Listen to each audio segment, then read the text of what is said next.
All right, so since this is likely the last day of a reign, I want to make a few tips while I still have access to our Immortal info here, and kind of some tips that we learned and kind of hidden systems from the Immortal system in Diablo Immortal. So our reign lasted 6 weeks, and we maxed it out. And I kind of wanted to go over some of the tips that we figured out, some of the hidden systems, some of the strategies we used to max out dominance during this reign here. So let's see. So to kind of get started with it, our main strategy that we're running, each day you can select, the Immortal can select a strategy here for concentrate power, bolster the vault, or reward loyalty. So our strategy was to run concentrate power on days that we plan to run Kion's Ordeal to max out our dominance. So on days that we were running Kion's, we had concentrate power on, and on days we weren't running Kion's, we had reward loyalty on. And the strategy of that is to get more Essentia on days we aren't running Kion's, to be able to run more Kion's by getting more Essentia. And then on days we run Kion's, we're running concentrate power, because each Kion's you complete gives 20k dominance, and when concentrate power is on, it gives 20% additional dominance. So on days we're running it, we have concentrate power on, and days we're not, we have reward loyalty on. So also what we're doing is we're having members, mortals, hold their sigils and not contribute them on days when reward loyalty is on. So we tried our best to let players know if we're running Kion's on the day, then make sure if we're running Kion's, concentrate power is on, and you're going to be contributing your sigils. And on days we're not, we have a reward loyalty on, as we're getting more Essentia to be able to run more Kion's. So that's the standard strategy on that. For members, when they go to the reign here, they can see the contribution right here. If it's 30, that means reward loyalty's on, and they're not supposed to contribute. We try to do our best to let people know if it shows 30 right here, don't contribute, and when it shows 36, which is 20% additional dominance from that, then go ahead and contribute. And basically just don't contribute on days we aren't running Kion's, and contribute on days we're running Kion's. So we wanted to try to let members know best as possible days we're running Kion's. One of the things we did last reign that worked super well is there's a little box here where you can put like a message of the day. Like you can just put a funny message in. At first we were putting like kind of jokes in here, but you can edit this, and what we basically had players try to train them to is look at this strategy tab here. The strategy tab actually won't unlock until you complete some of your immortal quests, so you might not see this on like day 1 or 2 of your reign, but eventually this will show up here.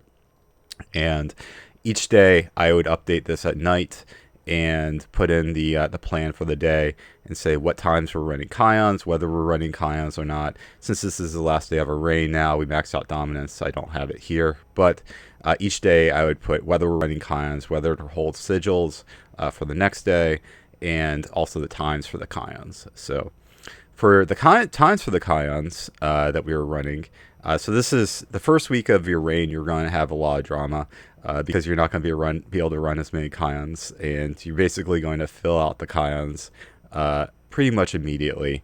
So the first week is going to be super competitive to actually join it, but as the weeks go on, people's interest is going to fade over time. They're not going to do it as much. So it's going to be a little bit harder to complete the Kion's.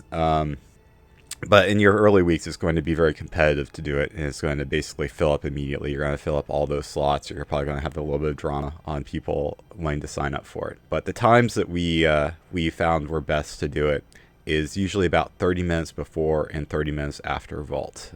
So our times were 11:30 a.m., which is right before the first Vault, 30 minutes before. Then 2:30 p.m., and that was usually the one that was a little bit harder to fill up because it's kind of in the afternoon. Also, that was like a little further after. That's basically after Battleground times. And then 6:30 p.m., which is before the nighttime vault. And then 8:30 p.m. right after the vault. And then when we did Kions 5, we also add one additional time, and we didn't set a set time for that. We just had that whenever people wanted to do it. Usually that ended up being late at night, sometime about 11 p.m., sometimes right before server reset. But we basically just wanted to spread out the times so people could do it whenever possible. And as we got to the end of the reign, there was less interest in doing it, so it was a little bit harder to fill the Kions. Sometimes we'd have to do it with like 12 people or so. So it got a little tough near the end of it. So here's the Kions right here, and you can kind of see how it goes up over time. At the first, you're going to be running Kions 1, and as you are able to get more Essentia, you're going to be able to get more dominance from it. You're going to be able to get more dominance per Essentia spent. So usually you want to run the highest level possible, but early on you will have to run the lower ones because you will have to unlock them over time as you kind of unlock new dominance ranks over time with it. So we did run a lot of Kions 1s at the start. Some of our earlier reigns we've had, we didn't want to run Kions 1 as much because the Essentia was pretty high for the amount.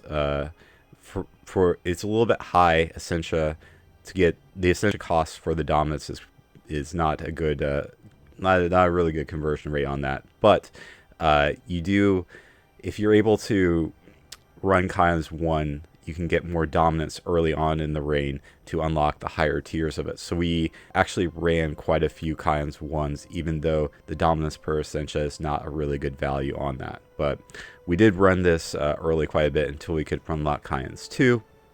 And about 5 days into the reign, 4 or 5 days into the reign, we unlocked Kions 2, and we started running this one here. So as you can see, like as you go up the higher Kions, you're going to get more dominance per Essentia. So you'll basically want to run the highest one possible. And at the end of the reign, the 55,000 Essentia for Kions 5, we basically were able to do that every other day, pretty much.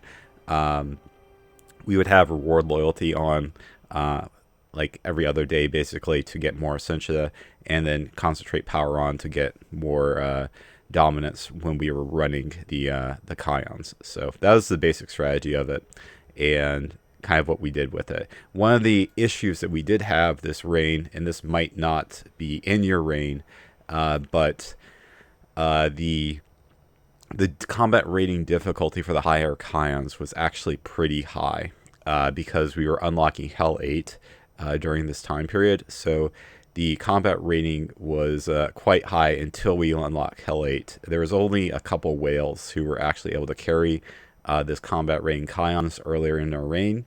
The 13,000 was requirement for Kions 5 was actually quite high, and we probably only had about 8 to 10 whales who could actually carry this. So we had to assign each whale to opening each Kions to make sure that they were able to do this. This might not be a problem in your reigns, but it was definitely a problem in our reign because it seemed to be tuned very high, the combat rating for that. So that's something to keep in mind as well, that especially if new difficulties are unlocking, the combat rating required might be a little bit crazy for that, and you probably have to assign one whale to basically solo the Kions each time you're doing it for that. So that's basically the strategy we used, is running reward loyalty on days we're not running Kions, running concentrate power for 20% more dominance on the days we're running it, telling our members to please hold the sigils for when we actually have concentrate power on, to kind of max out our dominance. And we were able to max out our dominance in about 6 weeks, even though we didn't have a full roster of people. We were missing some players for various clans on that. So looking at kind of some more of the hidden systems in the Immortal, Essentia, the way Essentia works here is that for us, we generally were seeing somewhere about 25,000 to 30,000 Essentia per day before reward loyalty buffs.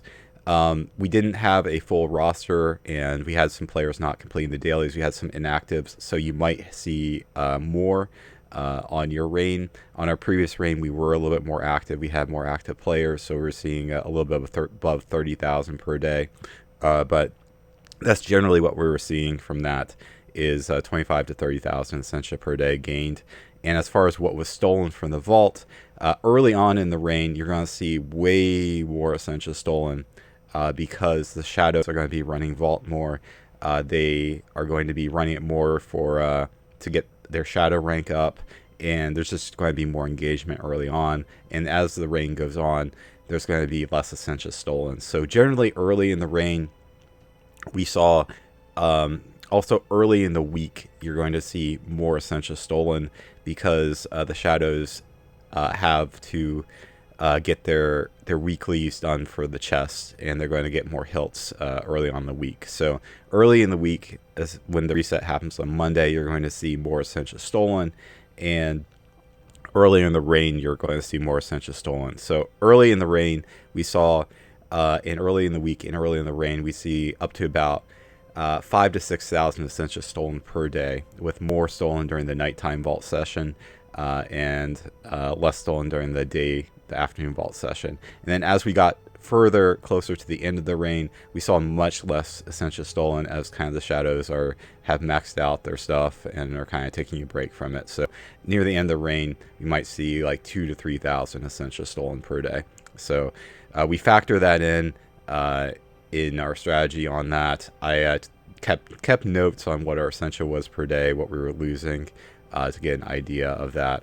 But basically, we want to, in the strategy tab, you can click on Essentia here and get an idea of how much you're going to get. This is kind of a weird system here. There's some bugs right here. This stolen today is completely inaccurate. The 21,711 is not what was stolen today. That's actually what was stolen this week. So this is one of the bugs in the game currently. That 21,000 was stolen this week. It was not stolen today. So it will update daily, but that's not an accurate number for stolen today. That's actually stolen this week. So I just wanted to point that out because that was a little confusing to me early on. I was a little bit concerned we were losing way more Essentia than we were getting. This earned today is correct, though. It is early in the day right now, and that's how much we've earned today. And we will get that Essentia when the server resets, basically. So we don't get it throughout the day. We get it at the server reset, basically, and that'll go all in one big amount to our amount owned here. So that's I basically would look at this number and kind of plan out and make sure that we were able to run the Kions the next day and change the strategy based on that. And just like as I said, try to keep on concentrate power on days where we're running Kions, and reward loyalty on days we're not. The reward loyalty will give us 50% more Essentia. So if we're doing 30,000 Essentia per day, we're getting 45,000 on days that we're running reward loyalty. So that should get us into this should get you into a groove of doing Kions every other day, basically Kions 5 near the end of the reign, pretty much. So, and this bolster the vault, we've never run that. It's not something we found really we found this strategy of concentrate power, reward loyalty to be better than bolster the vault. Bolster the vault might make it a little bit harder for some shadows to steal. Essentially, you might get some more vaults, but it's probably not really worth it. You probably want to just run the strategy of concentrate power and the reward loyalty to max out the gains on that. That seemed to be worked out pretty well for us for maxing it out. So, and I would just like to say again, like this definitely make use of this message of the day here. Is something that you can kind of train your players to look at. We didn't have to send out many Immortal mails because we just trained them to always just look at the strategy tab here. And I'd update this. Basically, I'd update this before going to bed each night for what the cons were the next day, whether to turn in sigils or hold them, or what to do basically each day for that kind of stuff here. So to kind of just go over a few more systems while I still have access to this here. For the vault, one thing I learned from it is that the first 5 items added each week to the vault will be triple rolls. Usually, it's 4 or 5 items. I'm not exactly sure, but for each class, the first 4 or 5 items will be triples. So each item gets added weekly to the vault from running crests. So each class is pretty much guaranteed to have 4 or 5 items that are going to be good, even if one class kind of dominates the vault there. And if one player is pushing a lot of resonance, it is possible they'll fill up multiple pages of the vault loot with their class. But it's not a huge issue because like every class is guaranteed to have at least 4 or 5 items that are going to be triples and like decent loot for the week. That's one thing we figured out by doing it here with that. So there should be at least a little bit of good items for each class with that. And we tried not to put too many rules on top of the game's mechanics. For instance, we didn't have any policing of Kion's loot. We didn't want to put additional rules in saying you can only win one time at Kion's. I've seen that done in previous reigns. The problem happens is that some players don't speak English.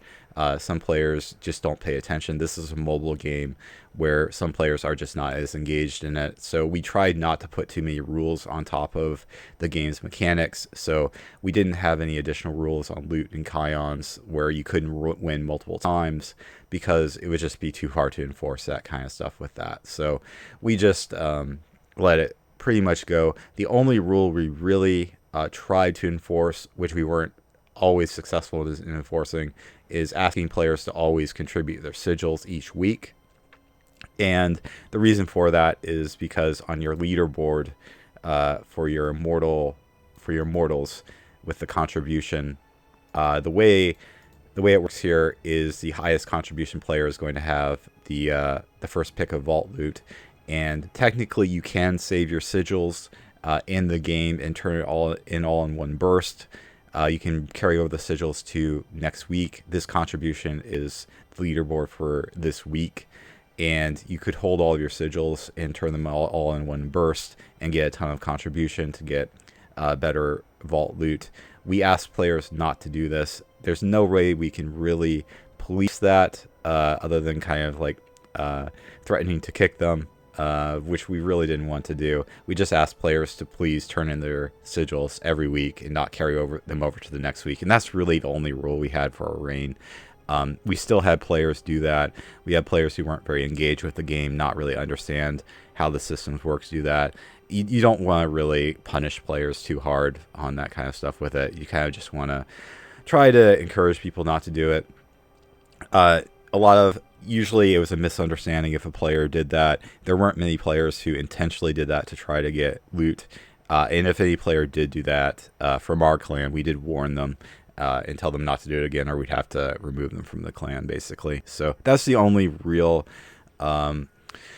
rule we put on top of game mechanics, is to not carry over sigils to the next week and just always turn them in the week that we were doing it. And one of the things we always try to do to make sure of that is on Sundays we would always run concentrate power no matter what, because that's the end of the week reset. So no matter what, we would always have concentrate power on Sundays, so there's no excuse to not turn in all of your sigils on Sundays and not carry them over to the next week. And I would always try to manage the Ascension in a way that we were running Kions on Sunday as well. So many times we'd skip it on Saturday to make sure that we could run Kions on Sunday, so that concentrate power could be up on Sunday. And also, I did not confirm this, but I believe the Rite of Exile fights are affected by concentrate power as well. So you always want to have it up on Sunday for the extra dominance gain from winning Rite of Exile fights as well. So you just always want to have concentrate power up on Sunday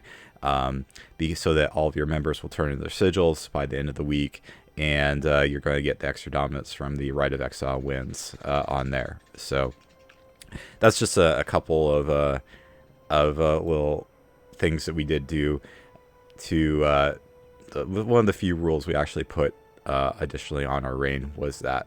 And also, just as one other bug in the game, is that if you turn in your sigils after midnight server time, it will actually count for the next week. And so we always we encourage players to turn in their sigils early on Sunday.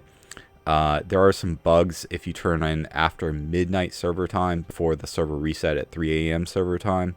It's a weird thing, but if you turned in your sigils after midnight on Sunday nights, many times those would actually count for the next week. So we were trying to tell players to turn in early on Sunday before midnight server time. And I think there are some players who unintentionally mess that up as well, because it's unfortunately a bug in the game where after midnight server time, if you contribute, it might count for the next day. So if you turn in after midnight Sunday server time on Sunday, those sigils might count for the next week. So that is one thing to keep in mind, is to always try to complete your dailies and turn in your sigils before midnight server time. So that's one of the things that that probably should be addressed in the game. And there's a lot of things that should be looked into with the Immortal system. It just generally, Immortals seems to be not really not really the best reward for what you get from it. It's kind of cool to get to be Immortals because you're experiencing content that not as many clans get to experience, but there's a lot of issues with it where it just doesn't seem to be as rewarding, and we're seeing a lot of players not really interested in the Immortal content anymore and wanting to stay on the Shadow side because it feels like a chore being on the Immortal side with that. So that is one thing that really should be addressed in the game going forward. And one last thing I wanted to go over here that is definitely an issue is badges. And this is one of the big issues that that we saw with this, and one of the reasons why we are really seeing Immortals not being as valuable. And this has been talked about a lot in videos, and it really needs to be addressed by the Diablo Immortal team, is badges. And there's a lot of issues with badges on the Immortal side. Unfortunately, only the Immortal is able to get a 12% badge. The two clans that are the support clans for Immortal are not able to get 12% badges. They're only able to get 8% badges as a clan leader. The whole 12% badge system just feels like a really bad system. Having the clan leader be it. There's a lot of drama with people going to solo clans, not wanting to be in clans so they can get their 12% badge. Is really something that needs to be addressed in the game. Really, it should be possible for every player to get a 12% badge. It shouldn't just be the clan leader. And there's a lot of issues with this whole system here as well, with the exceptional badges. Very good. One of the issues on the Immortal side is that only a certain number of players will be able to get a very good badge, an 8% badge, because it's only being compared against the 300 players in the Immortals. So many players aren't able to get their impact high enough because they have to be in Rite of Exile to get that impact high enough. So many players are getting good for their impact since they're being compared against 100 other players. Just in general, it's a lot harder to get an 8% badge as an Immortal if you're a more casual player than it is on the Shadow side, because on the Shadow side you're probably being compared against 20 or 30,000 inactive players, with many of them being inactive, so you just have a wider pool to draw from, where on the Immortal side you're being compared against 300 other players who are generally more active from higher clans, so it's just generally harder to get that 8% badge. And also that 12% badge is only going to be given to the Immortal. The clan leaders aren't going to get it. It feels like a penalty to be part of the support clan, since your clan leader on the support clan only gets the 8% badge. And it just doesn't feel like it's very rewarding to other players. The vault loot doesn't really make up for the fact that many players who are more casual are going to get a lower badge. They're not going to be able to get their 8% badge because they're not able to get in Rite of Exiles. Because there's only 80 or so slots for players in the Rite of Exile, so they're not going to be able to get their impact high enough. And there's just some players who are going to be left out with a lower badge, where if they had stayed Shadow, they would have that 8% badge. And if they just go make their own Shadow clan and don't participate in Immortals and are a clan leader of their solo Shadow clan, they can get a 12% badge. So this is really something that has to be looked into with the game going forward, because it's definitely a huge issue with that. On with the Immortal side of the content, it just does not feel very rewarding right now. It seems to be punishing players. The badge system just needs to be looked at overall. It really just needs to be fixed and looked at from that perspective of it. As the Immortal, I do get like the 12% badge, but it feels just really bad having players not be able to get their badges, and also the clan leaders not being able to get a badge. It feels like it's they're taking a downgrade by being part of the Immortals. It makes it more difficult for them to actually get their badges for that.